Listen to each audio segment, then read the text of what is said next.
मेरे साथ नहीं रह सकती? उस वैश्या ने कहा भैया मैं तो किसी के पास नहीं रहती, मुझे तो पैसे से मतलब है, जहां मुझे पैसा मिलता है मैं वहीं चली जाती हूँ। आज अजामिल ने कहा अरे तुम क्या कहती हो, मेरे पास बहुत सारा धन है। आज देखिए उनकी बुद्धि बिगड़ गई और उस वैश्य को अपने घर ले।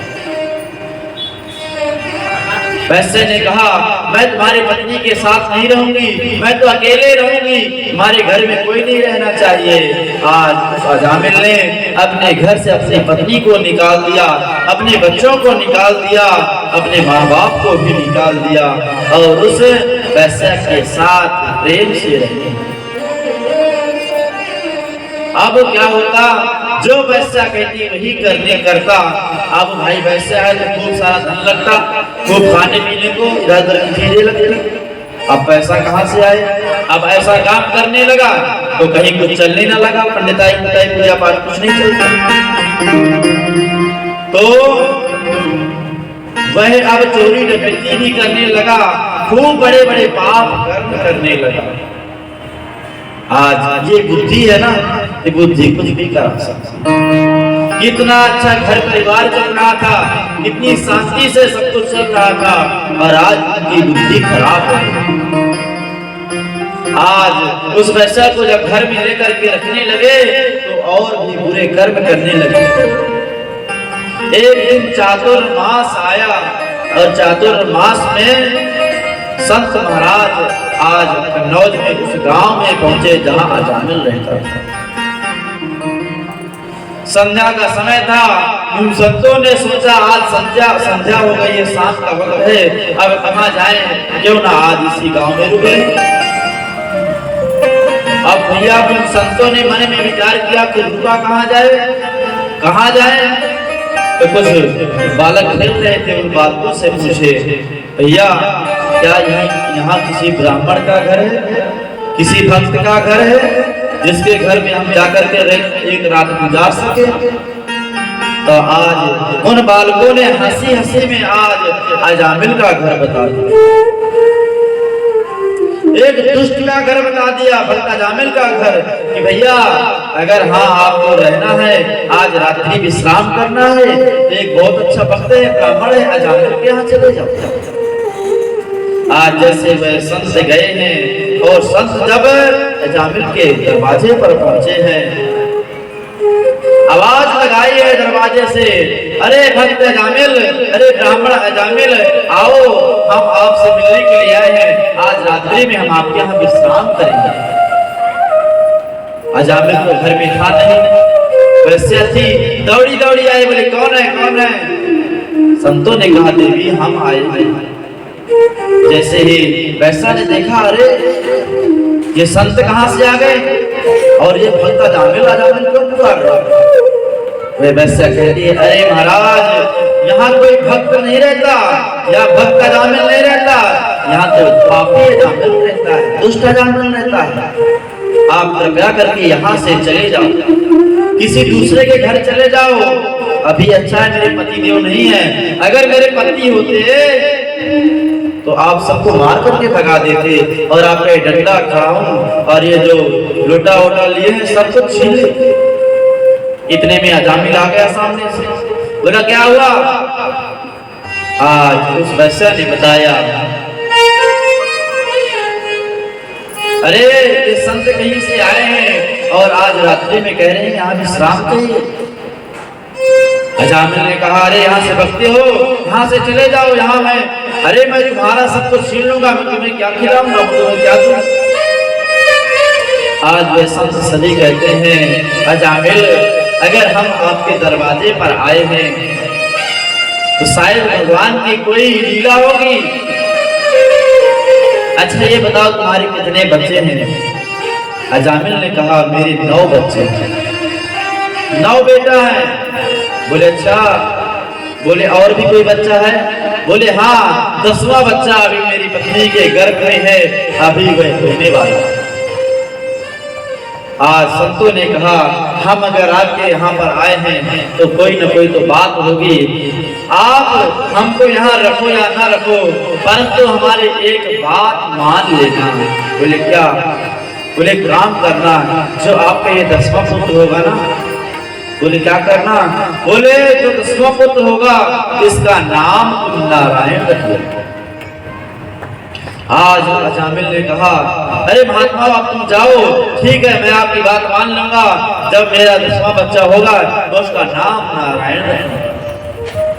सभी संत चले जाते हैं और जब उस पत्नी का, अजामिल के पत्नी का जब 10वां महीना आता है और 10वें पुत्र को जन्म देती है, जब वह पुत्र होता है तो उसका नाम नारायण रखते हैं। देखिए जब माता पिता का छोटा बच्चा होता है तो छोटे बच्चे से बहुत ज्यादा प्रेम होता है कि नहीं? बड़े तो घूमते रहते हैं, छोटा बच्चे को बहुत प्रेम करते हैं। तो आज अजामिल अपने छोटे बच्चे से बहुत प्रेम करने लगता है और बार बार पुकारता है, नारायण आओ, नारायण बैठो। तो इसी भाव से आज भगवान का नाम ले रहा है। नारायण खाना खा लो, नारायण उठ जाओ, नारायण सो जाओ, आज बार बार नारायण को ही पुकार रहा है। जब इस प्रकार से उसने पुकारना प्रारंभ किया तो उसके मुख में आज नारायण नारायण बैठ गए। एक दिन उसका अंतिम समय आया, प्राणांत का समय था और उसका कंठ अवरुद्ध हो गया, आंखें बंद हो गई और मन में चिंतन कर रहा है, मुझे बचाओ, मुझे बचाओ। और किसका स्मरण कर रहा है? अपने पुत्र नारायण का स्मरण कर रहा है। नारायण बेटा मुझे बचाओ, नारायण बेटा मुझे बचाओ। इतने में यमदूत आ गए, यम के दूत आए, 4 रस्सी लेकर। ये महान पापी है, इसे बांध करके ले जाएंगे। आज जैसे ही अजामिल उन दूतों को देखता है, घबराने लगता है और कहता है, नारायण मुझे बचाओ, नारायण मुझे बचाओ।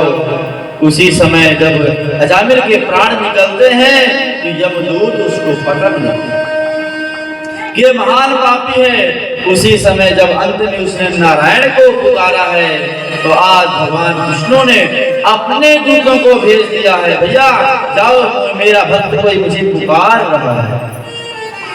आज भगवान विष्णु के दूत आते हैं और उन यमदूतों को मार करके भगा देते हैं और अजामिल को ले जाते। आज जैसे ही यमदूत यमराज के पास जाते हैं और महाराज यमराज से कहते हैं, भगवान एक बात हमें बताओ। बोले क्या? बोले हम आज गए थे एक पापी को लेने के लिए, परंतु जैसे हमने उसे पकड़ा उसी समय कोई और दूत आए, हमको मार के भगा दिया और उसको ले गए। आप अपना ये रस्सी डंडा सब पकड़ो, आज से हम आपकी नौकरी नहीं करेंगे। बोले हम एक पापी को लेने गए और उस पापी को हम ला नहीं सकते। तब अजामिल ने कहा, तब आज यमराज ने अपने दूतों से पूछा वह कैसा था, क्या कह रहा था, अंत में उसने क्या बोला है। तब उसने कहा, अरे वह किसी नारायण को पुकार रहा था, अपने पुत्र नारायण को बुला रहा था। अजामिल आज यमराज ने कहा, अरे तुम तो बस अब चुप रहो, अब यहाँ नारायण का नाम मत लेना। बोले क्यों? बोले अगर यहाँ बार बार नारायण को पुकारोगे तो जो मेरी ये पूरी सभा लगी है ना, जेल खाने हैं, जितने कैदी बंद हैं, जितने भी पापाचारी बंद हैं, वे सभी छूट करके चले जाए। इसलिए यहाँ बार बार नारायण का मत नाम लो। तब आज यमदूतों ने कहा है, कृपया करके हमें बताइए हम किसको लेने जाएं, किसको लेने ना जाएं। तब यमराज ने अपने दूतों को आज बताया है, अगर आप पृथ्वी में जाओ किसी को लेने के लिए तो ऐसे व्यक्ति को लाना जो कभी जीवन में भगवान का, नारायण का नाम ना ले, जिसके गले में कंठी माला ना हो, जिसके मस्तक पे चंदन न हो, शिखा न हो और भगवान का नाम ना लेता हो, जाप न करता हो। ऐसे व्यक्ति को लाना, और जो मस्तक पे चंदन लगाया हो और जो कंठी धारण करता हो, जो भगवान का भजन करता हो, उसको कभी मेरे यहाँ नहीं लाना। ये सब दृश्य आज अजामिल देख रहा है। बताओ, आज मैंने अपने पुत्र के भाव में नारायण को पुकारा और नारायण के दूत मेरी रक्षा के लिए आ गए। इसीलिए कहा गया क्या, भाव को भाव नाम जपत मंगल। तो भगवान का नाम ऐसा है जो भाव से लो, अभाव से लो, कुभाव से लो, कैसे भी लो, वह तर जाता है, भगवान के धाम को चला जाता है। इसीलिए कहते हैं कि जहां जैसे रहो, जिस हाल में रहो, भगवान का चिंतन करते रहना चाहिए। आज अजामिल पुनः बीमारी से उठ करके खड़ा हुआ और उसने सारी बातें अपने पत्नी बच्चों को बताया है। इस प्रकार से वह द्वादश परम भागवत माने जाते हैं। इसलिए वैष्णव लोग द्वारा जो तिलक धारण करते हैं और जो श्रीमद् भागवत महापुराण का पाठ करते, श्रवण करते हैं, फिर उसे कभी कोई यमदूत नहीं सताते, ना तो कोई जम के दूत उनको कष्ट देते हुए सीधे भगवान के धाम को चले जाते हैं। इसीलिए कहते हैं कि ऐसा हमको चिंतन करना चाहिए, ऐसा प्रयास करना चाहिए कि जो हमारा अंतिम समय हो उसमें भगवान का चिंतन आ जाए, भगवान का नाम आ जाए। परंतु हम पहले क्या सोचते हैं, अभी तो बच्चे हैं, बड़े हो जाएंगे, फिर जब बड़े हो जाते हैं जिम्मेदारियां आ जाती हैं। भैया अभी तो जवान है, जब बूढ़े होंगे तब भगवान का नाम लेंगे। और अंत में क्या होता है, अरे जिसका हमने जीवन में अभ्यास किया ही नहीं, वह अंत में क्या निकलेगा, अंत में क्या हुआ, हमको मुख से आएगा। एक सज्जन थे, बहुत बूढ़े हो गए, कभी भगवान का नाम नहीं लिया, हॉस्पिटल में भर्ती है, अंतिम समय चल रहा है उनका, और मुख से कुछ निकल नहीं पा रहा। डॉक्टर खूब कोशिश कर रहे हैं कि एक बार ये कुछ बोल जाए। सभी बच्चे खूब प्रयास कर रहे हैं कि मेरे बाबूजी कुछ बोले मुझसे, परंतु बाबूजी को मुझसे कुछ नहीं निकल रहा, आवाज नहीं निकल रही। बाबूजी खूब प्रयास करते हैं कि शायद मेरे मुख से कुछ निकल जाए। बच्चों ने देखा भैया बाबूजी कुछ बोलना चाहते हैं, शायद कहीं बहुत सावधान रख करके गए हैं। तो सभी बच्चे बार बार उनको उठाते हैं, जगाते हैं, बताओ बाबूजी क्या कह रहे हो, बताओ।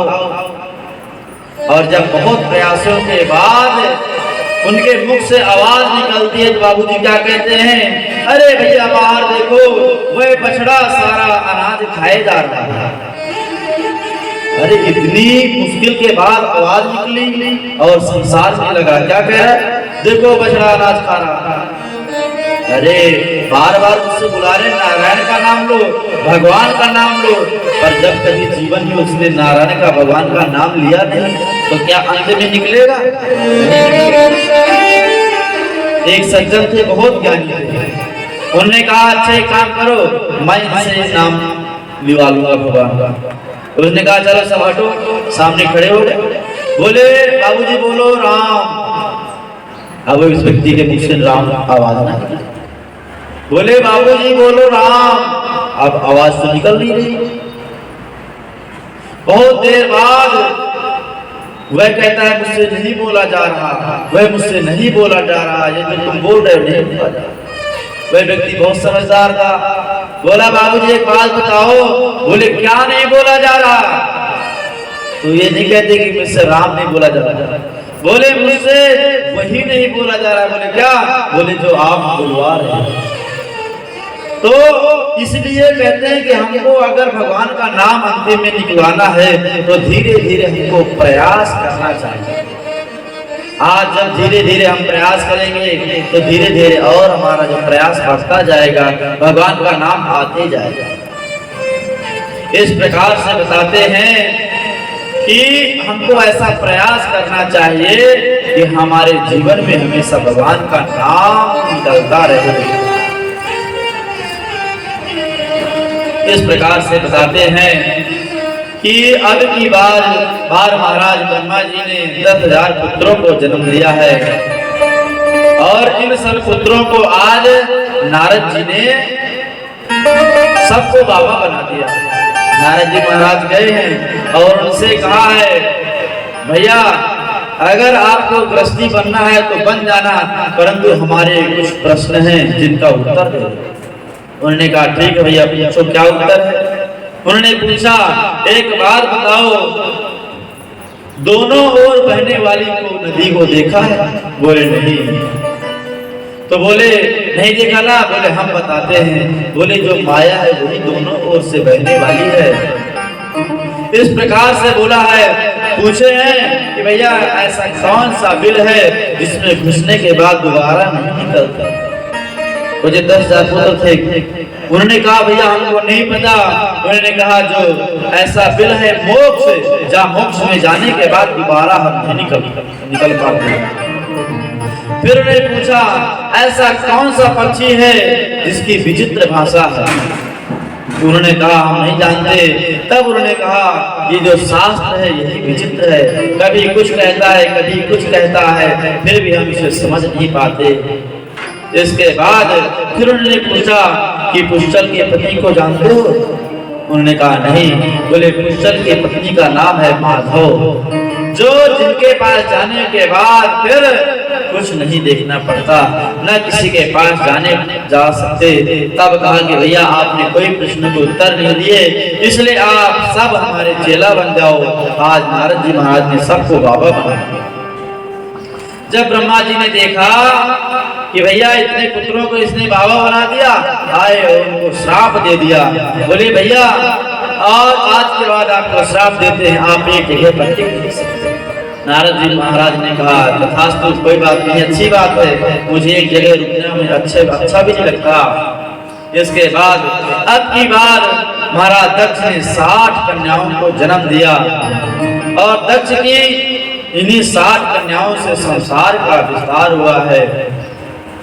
इनमें से जो 13 हैं वह महाराज कश्यप जी के साथ ब्याही हैं और इसके बाद चंद्रमा को ब्याही हैं। इस प्रकार से बताते हैं एक बार महाराज विश्वरूप को देवताओं का गुरु बनाया।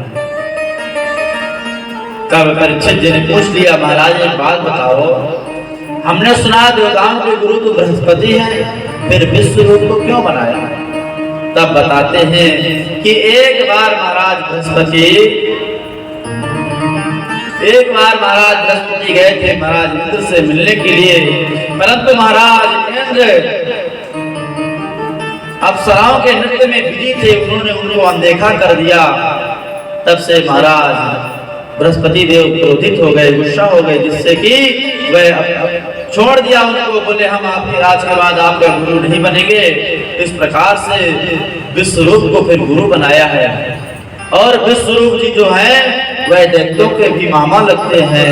एक बार हवन कर रहे थे तो हवन में विश्वरूप जी देवताओं का हवन कर रहे थे और अंदर के अंदर दैत्यों के नाम की भी आहुतियां छोड़ रहे। जब महाराज इंद्र ने देखा, तुरंत तलवार निकाली और उनको मार दिया। तो आज महाराज इंद्र को ब्रह्म हत्या लगी। और जब महाराज इंद्र को ब्रह्म हत्या लगी तो उन्होंने अपनी ब्रह्म हत्या को 4 भागों में बांट दिया।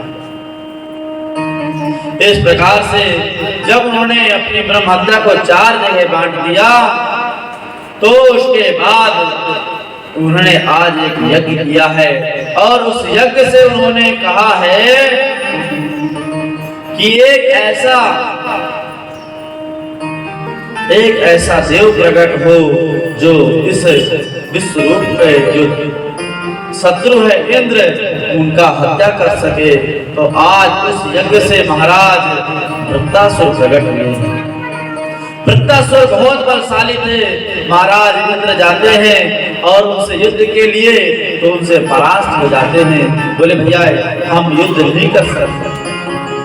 तब महाराज इंद्र को बताया कि अगर आप जो व्यक्ति नारायण कवच का पाठ करता हो और उस नारायण कवच के का पाठ जो करता हो उसके हड्डियों को मांग लाओ और उसकी हड्डियों से वज्र बनाना, तब जाकर तुम वृत्तासुर से युद्ध कर सकते।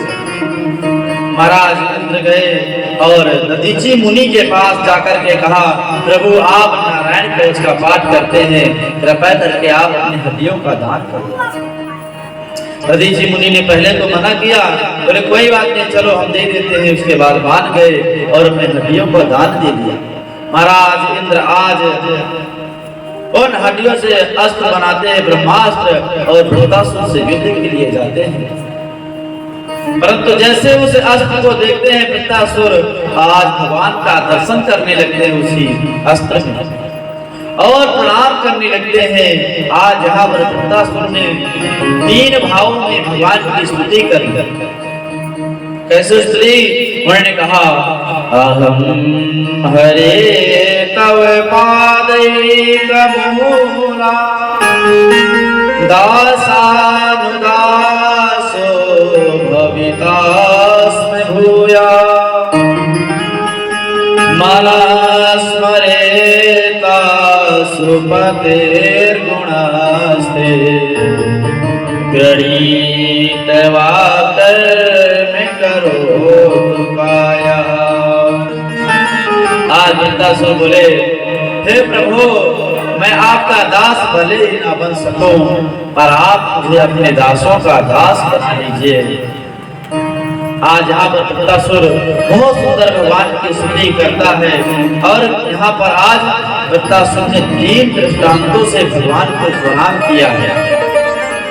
पहला वृत्तासुर ने कहा, प्रभु अगर आप मुझे कुछ देना चाहते हैं तो कृपया करके आप मुझे ऐसी भक्ति दीजिए कि जब एक पक्षी अपने बच्चे को जन्म देता है और पक्षी जब उड़ करके बच्चे की दाना लेने जाता है तो जिस प्रकार से उसका बच्चा अपनी माँ को याद करता है, चे चे करता रहता है घुटने में कि कब मेरी माँ आएगी मुझे दाना खिलाएगी, तो ऐसे ही मैं आपका हमेशा चिंतन करता हूँ।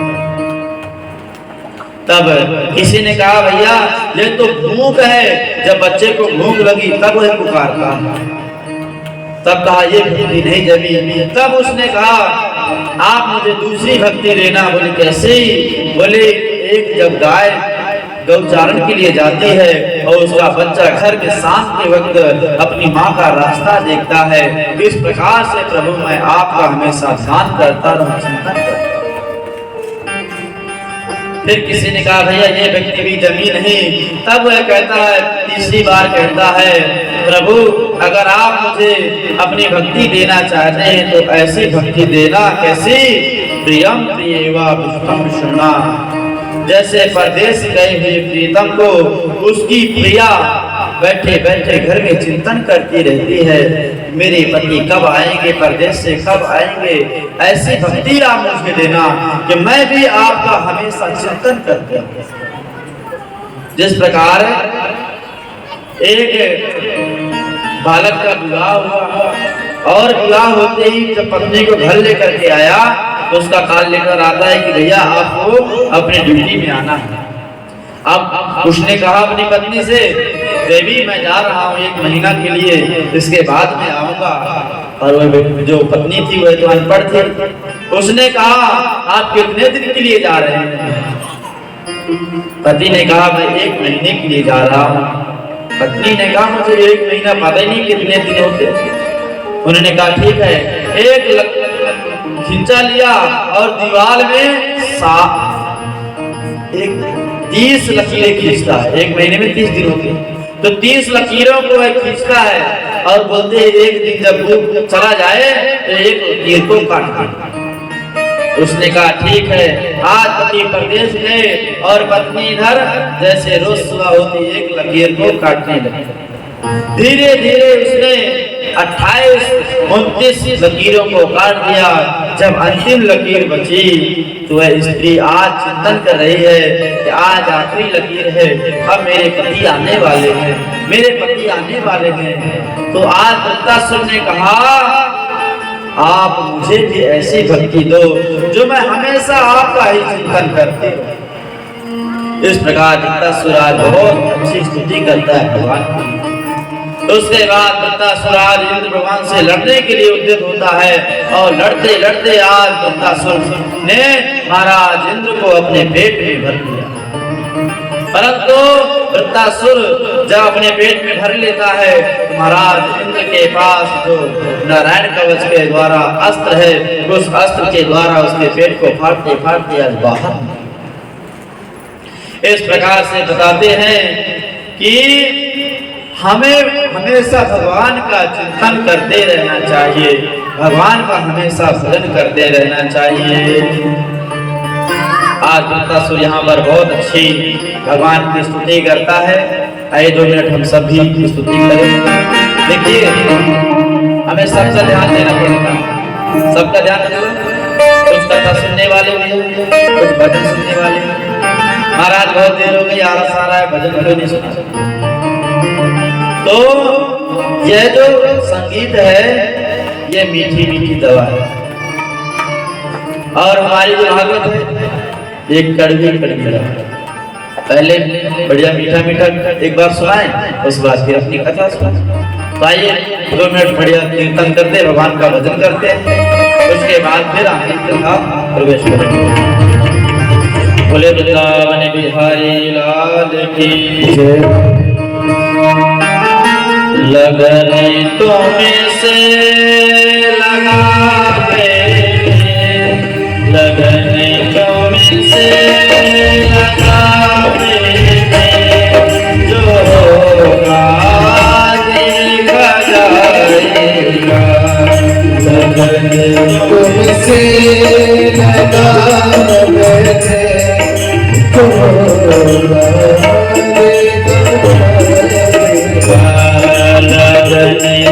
तुमसे लगावे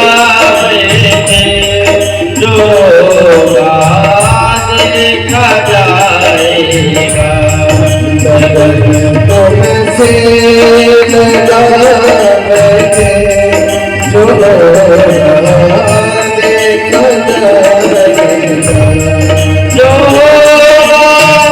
देखा जाएगा, जो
याद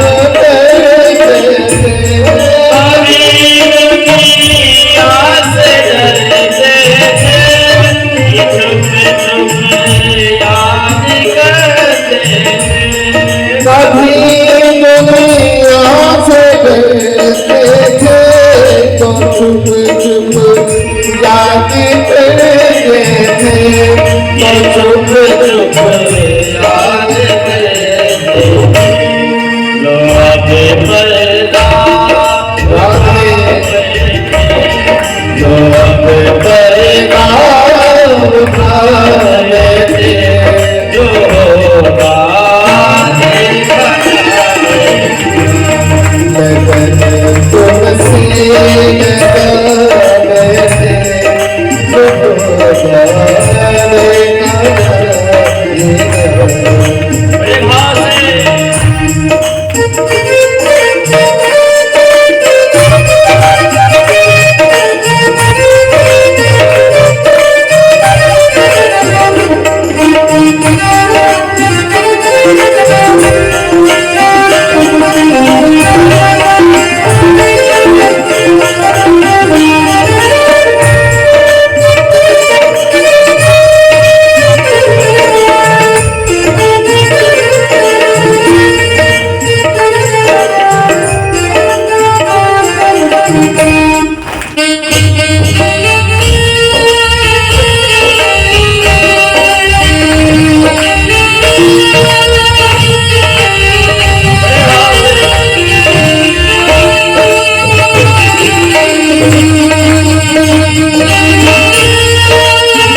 लगा बैठे, देखा जाएगा, लगन तुमसे लगा बैठे, जो होगा देखा जाएगा। बड़े भाव से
या से काले ना, तो से क्या है तेरी चरणों में आ बैठा, तेरी चरणों में आ बैठा, जो होगा देखा जाएगा। लगन तुमसे लगा बैठे, जो होगा देखा जाएगा। गीतों में से लगा बैठे, जो होगा देखा जाएगा। लगन तुमसे लगा बैठे, जो होगा देखा जाएगा। गीतों में से लगा बैठे, जो होगा देखा जाएगा। गीतों में से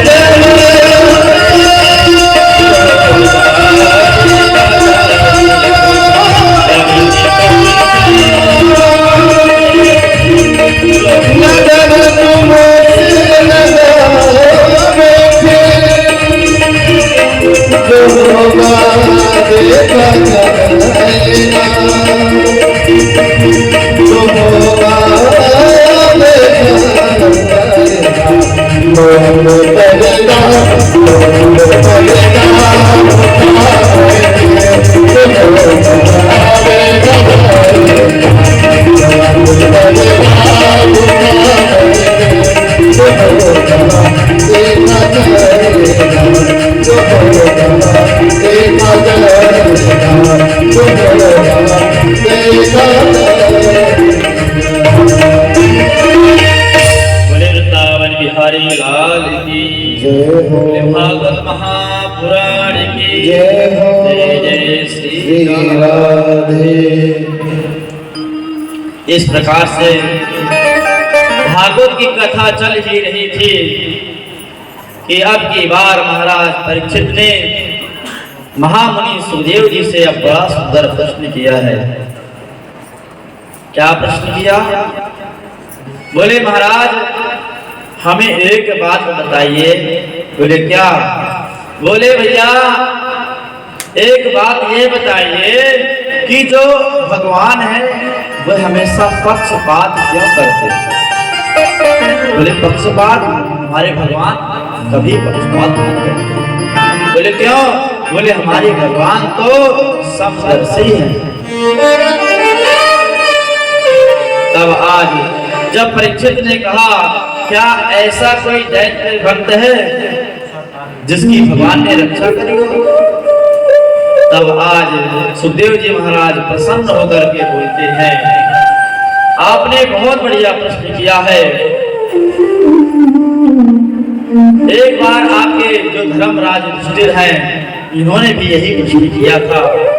तो आज मैं आपको यह कथा सुनाता हूँ। बोले कौन से? बोले भक्त प्रहलाद की कथा में तुम्हें सुनाने लगा। बड़े ध्यान से सुनना। कहते हैं कि हमारे भगवान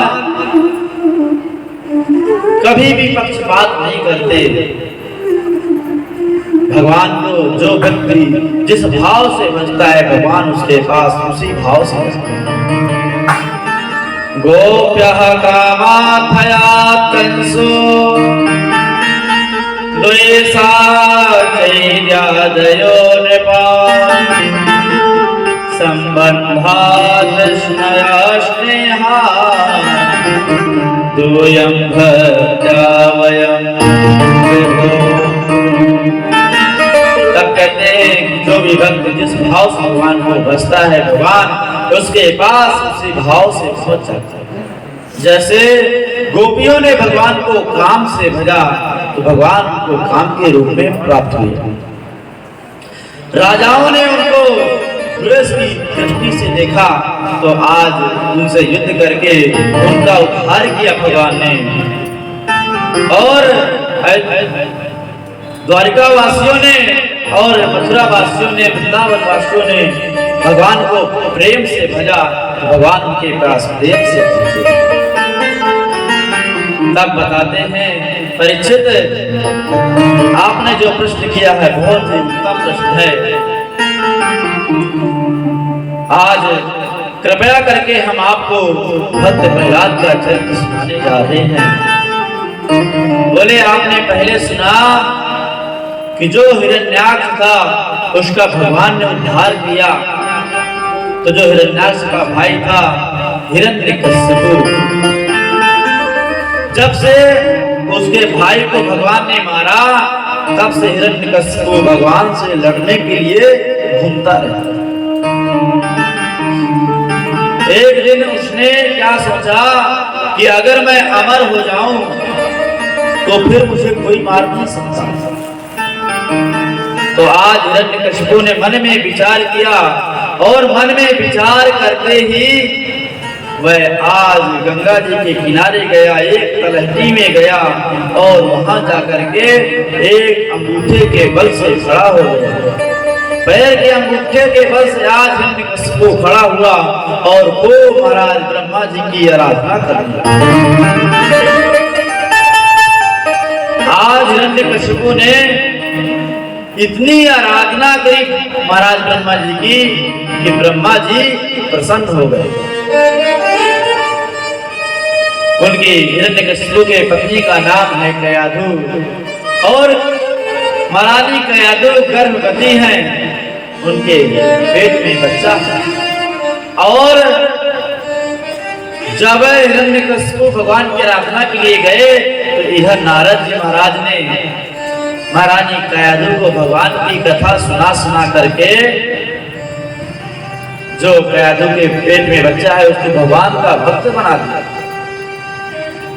इधर हिरण्यकश्यपु खूब तपस्या कर रहा है महाराज ब्रह्मा जी की।